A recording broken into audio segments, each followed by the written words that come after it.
शांति। आज प्यारे मीठे बाबा की मुरली मंथन की डेट है 14 दिसंबर 2022। तो आज मीठे मीठे बाबा ने अपने बच्चों से कहे, तुम्हें ज्ञान का तीसरा नेत्र मिला है, तुम त्रिकालदर्शी बने हो, लेकिन ये अलंकार अभी तुम्हें नहीं दे सकते क्योंकि तुम पुरुषार्थी हो। क्यों बाबा ऐसा कह रहे हैं? हमें ज्ञान का तीसरा नेत्र तो मिला है, ज्ञान मिला है, हम त्रिकालदर्शी भी बने हैं, लेकिन ये अलंकार अभी नहीं दे सकते क्योंकि तो पुरुषार्थी चलते चलते भाग जाते हैं। इसलिए जो फाइनल रिजल्ट वाले हैं देवी देवता, उनको ही अलंकार दिखा दिए। नहीं तो देवताओं के पास शंख चक्र आदि थोड़े ना है, उनको जरूरत नहीं है। इसलिए बाबा ने आज क्लियर किया। प्रश्न, गृहस्थ में रहते कर्म अवश्य करना है, लेकिन किस एक बात की संभाल जरूर रखनी है? उत्तर, कर्म करते व्यवहार में आते अन्न की बहुत परहेज रखनी है, पतितों के हाथ का नहीं खाना है, अपने को बचाते रहना है, कर्म सन्यासी नहीं बनना है, लेकिन परहेज जरूर रखनी है। तुम कर्मयोगी हो, कर्म करते बाबा की याद में रहो तो विकर्म विनाश होंगे। अन्न की सबसे पहले संभाल, क्योंकि अन्न जैसा अन्न वैसा मन, जैसी पानी वैसी वाणी। तो अन्न से ही हमारे आहार से ही हमारा विचार बनता है और विचार से ही व्यवहार होता है। तो अन्न की बहुत संभाल और परहेज करनी है। डॉक्टर के पास भी हम जाते हैं, बीमारी होती है तो दवा के साथ साथ कुछ परहेज भी बोलते हैं। तो यह आत्मा को रोग लगा हुआ है, तो बाबा कह रहे हैं परहेज करो। ओम शांति। बाबा बैठ बच्चों को समझाते हैं। जब कोई गीता आदि सुनाते हैं तो कहते हैं ना, यदा यदा ही धर्मस्य, जब जब धर्म की ग्लानि अधर्म की वृद्धि होती है तब भगवान आते हैं।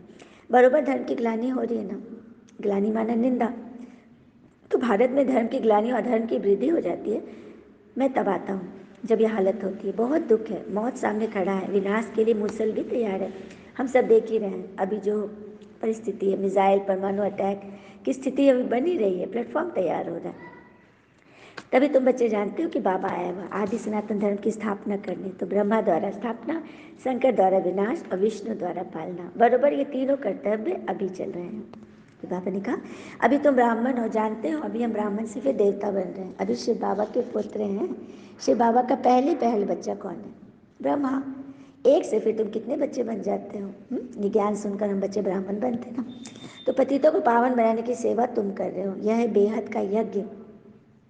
यज्ञ में सारी पुरानी दुनिया स्वाहा हुई थी। इस यज्ञ के बाद फिर कोई यज्ञ होगा ही नहीं। सत्युग त्रेता में कोई यज्ञ रचते ही नहीं। यज्ञ रचते ही विघ्नों को हटाने के लिए। यह तो बहुत भारी विघ्न है, तो इसके लिए बड़ा यज्ञ चाहिए। यह है बेहद का यज्ञ। अच्छा, भोला भंडारी शिव बाबा को कहते हैं, तो यह है शिव बाबा का यज्ञ, रुद्र गीता ज्ञान यज्ञ। फिर बाबा ने कहा कि मैं तुम्हें सारी सृष्टि चक्र का राज समझाता हूँ, जो नॉलेज कोई के पास नहीं है। बाबा धनी को न जानने के कारण ऑर्फन बन पड़े, मतलब पिता को नहीं जानने के कारण आत्मा अनाथ बन गई ना, उसी कारण लड़ते झगड़ते रहते हैं। सत्य में कोई लड़ाई झगड़ा होता ही नहीं, न रोना है न पीटना है। इसलिए तो मोहजित राजा की कथा सुनाते हैं। मोहजित राजा की कथा थी ना, एक बार एक राजकुमार जंगल में भटक गया था, एक सन्यासी के पास पहुंचा और बातों बातों पता चला कि मैं तो एकदम मोहजित हूँ। सन्यासी को विश्वास थी कि मैं मोहजित नहीं हुआ, घर बार छोड़ दिया, मोह पर जीत नहीं पाए तो घर छोड़ दिया। तुम राजकुमार होके परिवार में रहते हुए मोहजित हो? बोला मैं ही नहीं, मेरा पूरा परिवार, मेरा पूरा नगर मोहजित है। साधु को एकदम विश्वास ही नहीं हुआ। मैं प्रमाण चाहता हूँ, आजमाना चाहता हूँ। बोले ठीक है। तो बोला ठीक है, तुम अपना ये वस्त्र उतारो, जो कुर्ता पहना हुआ था कीमती, वो ले लिया और उसमें साधु ने रंग गिरा दिया, लाल रंग, और ले जाके दरबार में गया। नगर में घुसते ही बोला कि आप लोग को राजकुमार को देखें क्या? तो नहीं, वो तो कहीं आखेट के लिए गए शिकार थे। नहीं, आखेट नहीं, उनका शिकार हो गया, ये देखो उनके बस में खून लगे हुए। तो नगरवासी ने देखा, द्वारपाल ने देखा पहले, वो तो अच्छा राजकुमार नहीं रहे, भगवान उनकी आत्मा को शांति दे। ऐसे करके ना जब बोला तो उस साधु को बड़ा आश्चर्य हुआ कि अरे द्वारपाल मुँह जीते। फिर आगे नगर के सभी लोग ऐसे ही बोल रहे थे, कुछ न कुछ, सब उसकी आत्मा की शांति प्रार्थना कर रहे, कोई फंस नहीं रहा, दुखी नहीं हो रहा, कोई और कुछ नहीं कर रहा, कैसे हुआ क्या हुआ, कुछ नहीं। फिर सोचा रहे ये लोग नगरवासी, इन लोग को क्या मतलब है, राजा महल में जाता हूँ, वहाँ लोग, वहाँ पहुँचे, वहाँ उसकी बहन मिले, भाई मिले, सब ऐसे ही। फिर बोले भाई बहन को भी क्या मतलब होगा, माँ बाप को जरूर फर्क पड़ेगा। वहाँ गए, रानी से पूछा, रानी बोले अच्छा मेरा बेटा शहीद हो गया, चलिए बहुत अच्छा, उनकी आत्मा को शांति मिले, बस आपने हमें बता दी, इसके लिए आपका बहुत बहुत धन्यवाद। और फिर राजा भी उसी तरह से बोला। तब साधु वापस आया कि मैं मान गया, तुम्हारे नगर में सभी मोहजीत है। तो देखा, इसे कहते हैं मोहजीत। इसे बाबा मुरली में बराबर मोहजीत राजा की कथा सुनाते हैं। तो कथाएं तो ढेर है, हर एक धर्म में किस्म किस्म की कथाएं हैं, जो सब भक्ति मार्ग की सामग्री है। भक्ति करते हैं भगवान से मिलने के लिए। आधा कल भक्ति करता है, भगवान तो किसको मिला ही नहीं।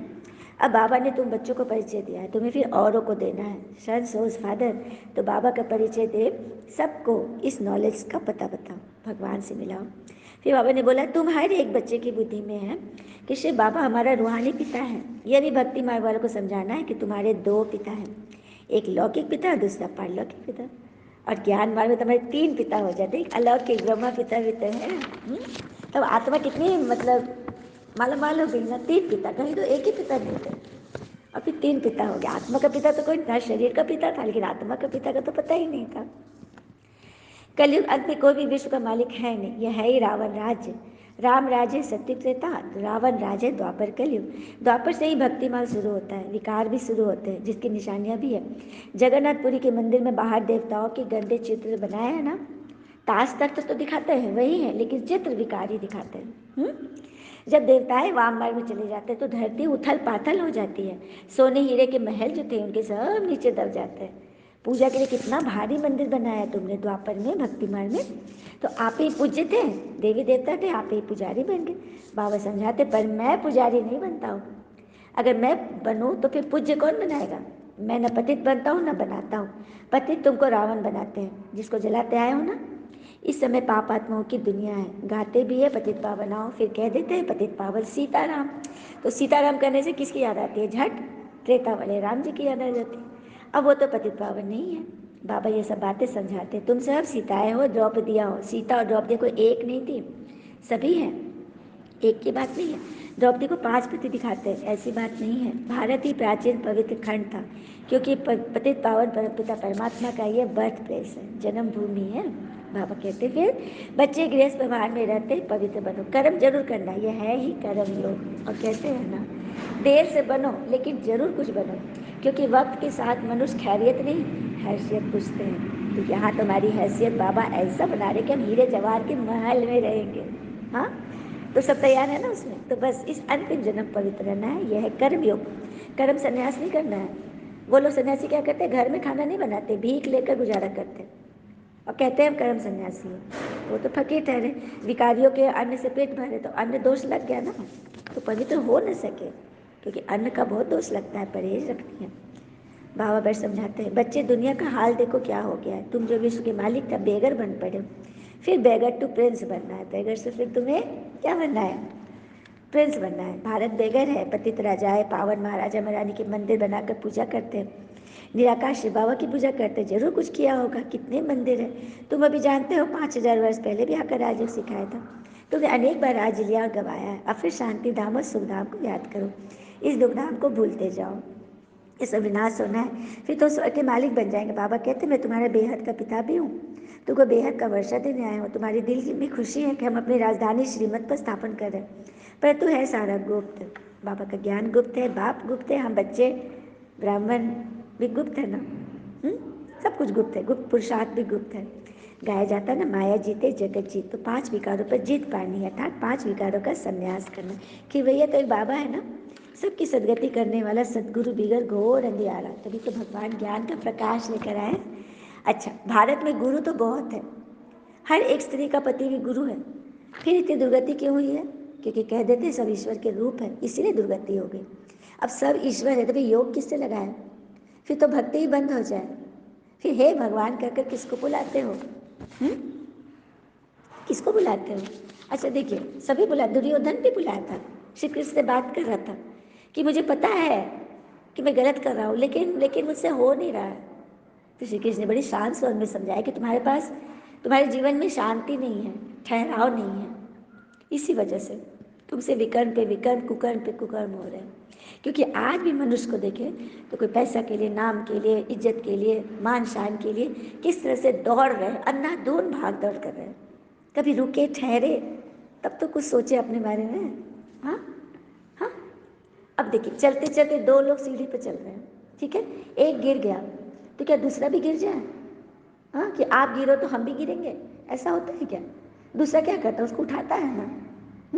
उसी तरह से कोई यदि इमोशनली गिर गया तो क्या करना है, कोई इमोशनली किसी के पति की डेथ होगी, कुछ भी बड़ी दुर्घटना, वो रो रहा है, तो हमारा क्या फर्ज है, हम भी जाके रोए, जो गिरे हुए उसको और गिरा दे?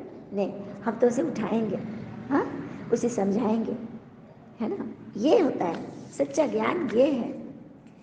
फिर बाबा कहते रावण क्या चीज़ है, अभी तुमको मालूम पड़ा है, तभी तो तुम सबको उठा रहे हो कि अब रावण के पंजे से निकलो, रजाई स्थापन होगी और विनाश होगा, अंत में तुम बहुत मजे देखेंगे, शुरुआत से भी जास्ती, हाँ, बाबा ने बता दिया। तो अभी जितना पुरुषार्थ करना है कर लो, बाल बच्चे सबको संभालना है, कायर नहीं बनना है, कदम कदम श्रीमत पर चलना है, बाबा को याद करते रहना है, बस इसमें ही मेहनत है। याद की फांसी पर लटके रहो, बस याद श्रीमत, पापों का बोझा सिर से कैसे उतरे, उसके लिए सहज योग करना है, यह है ज्ञान बल। कहते हैं ना, मन तो सबके पास है लेकिन मनोबल हम बच्चों के पास है, तो हम उसको बांट रहे हैं, ज्ञान बल से मनोबल, ज्ञान बल से योग बल तीक्ष्ण होता है, योग बल से फिर मनोबल बनता है, जिससे हम माया पर जीत पाकर विश्व का मालिक बन जाते हैं। अच्छा, मीठे मीठे बच्चों प्रति भगवान की नमस्ते, हम बच्चों की भी प्यारे बाबा को नमस्ते और गुड मॉर्निंग। धारणा के लिए मुख्य सार, पहले पॉइंट, श्रीमत पर ज्ञान और योग बल से माया पर विजय पानी है, विनाश के पहले अपने विकर्मों को विनाश करना है। दूसरी पॉइंट, बेहद का राज्य लेने के लिए हर बात में अपना बचाव करते रहना है, हाँ, अन्य दोष से अपनी संभाल करनी है, अन्य दोष से अपनी संभाल करनी है। और अच्छा बनो, जो अच्छे होते हैं उन्हें हर किसी में अच्छाई दिखती है, जो बुरे होते हैं उन्हें हर चीज़ में बुराई दिखाई देगी। तो क्या बनना है, अच्छा बनो, अच्छा बनो। वरदान, संगम युग के महत्व को जान, स्नेह की अनुभूतियों में समाने वाले संपूर्ण ज्ञानी योगी भव। संगम युग के महत्व को जान, स्नेह की अनुभूतियों में समाने वाले संपूर्ण ज्ञानी योगी भव। तो संगम युग परमात्म स्नेह का युग है, इस युग के महत्व को जानकर स्नेह की अनुभूतियों में समा जाओ। संगम युग, कल भी बाबा ने बोला था ना, सुहावना संगम युग है, सबसे वंडरफुल, लवफुल, ब्लिसफुल। तो उस युग के महत्व को जानकर स्नेह की अनुभूतियों में समा जाओ। स्नेह का सागर, स्नेह के हीरे मोतियों की थालियां भरकर दे रहे हैं, तो अपने को सदा भरपूर करो, थोड़े से अनुभव में खुश नहीं हो जाओ, संपन्न बनो। जो थोड़े में खुश होते हैं ना, वो कहीं नहीं पहुंच जाते। ये परमात्मा प्यार के हीरे मोती अनमोल है, इसे सदा सजे सजाए रहो, क्योंकि यह स्नेह ही योग है और स्नेह में समाना ही संपूर्ण ज्ञान है। ऐसे रूहानी स्नेह का सदा अनुभव करने वाले ही संपूर्ण ज्ञानी योगी हैं। स्लोगन, जो व्यर्थ की फीलिंग से परे रहता है वही माया जीत है। अब व्यर्थ की फीलिंग से परे रहने के लिए कुछ उदाहरण सुनते हैं। सबसे बड़ा मूर्ख व्यक्ति वो है जो दूसरे व्यक्तियों की बात करता है। हाँ, अब थोड़ी बहुत मात्रा में तो बातें लोग करते ही, किसी की तारीफ में या आलोचना में करते हैं, थोड़ा बहुत चलता है, हाँ, लेकिन किसी की आदत होती है जो हमेशा उसकी रुचि ही होती है हर समय किसी और के निंदा ग्लानि करने में, हाँ, तो ऐसा हल्का चरित्र वाला किसी का नहीं हो सकता है। तो सबसे छोटे सोच वाला व्यक्ति व्यक्तियों के बारे में बात करेगा, उससे बेहतर है वो घटनाओं के बारे में बात करेगा, और उससे बेहतर विचारों के बारे में बात करेगा, नई नई आइडिया, नए नए थॉट के बारे में बात करेगा। तो हम बच्चे सबसे बेहतर है, तो हम ज्ञान का चिंतन मनन की बातें करते हैं और करते हैं, कराते हैं, सबको समझाते हैं। अच्छा, ओम शांति। शुक्र मीठे बाबा, वो बाबा के प्यारे प्यारे बच्चे, ऑल इज़ वेल ऑलवेज। ओम शांति।